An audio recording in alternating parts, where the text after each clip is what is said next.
Big up my rebels, my fans, my izia, JJ Production, tukita zvinyowa nimaiketa. Saka vicious again and again, taita chimwe wazia. Chimbo chirova timbochi wazia.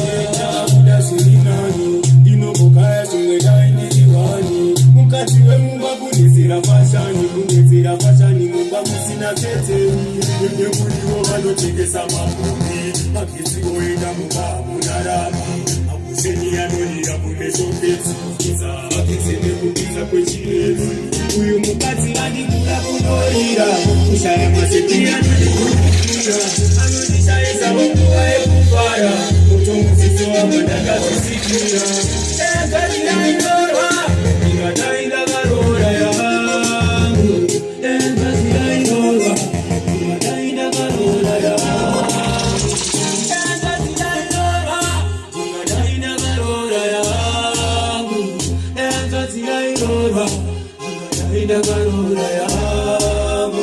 Last year ane nhumbu yatafafa ndichiita bajeti yekutenga jaka kutora mari achitenga magwava hanzi yangu yanga ichida magwava masiya ose anongobika bota ndikamutsiura anoda kundikona ndinotoshaya chiko chandakatora mukati mungu anosvisa kunge bhora saka pepengo handichakuda pano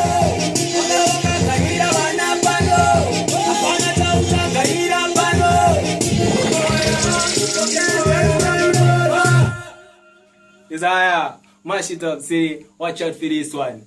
Kaboom! Blessed rebels to the fullest. JJ Production, we now stop the production. Ahua.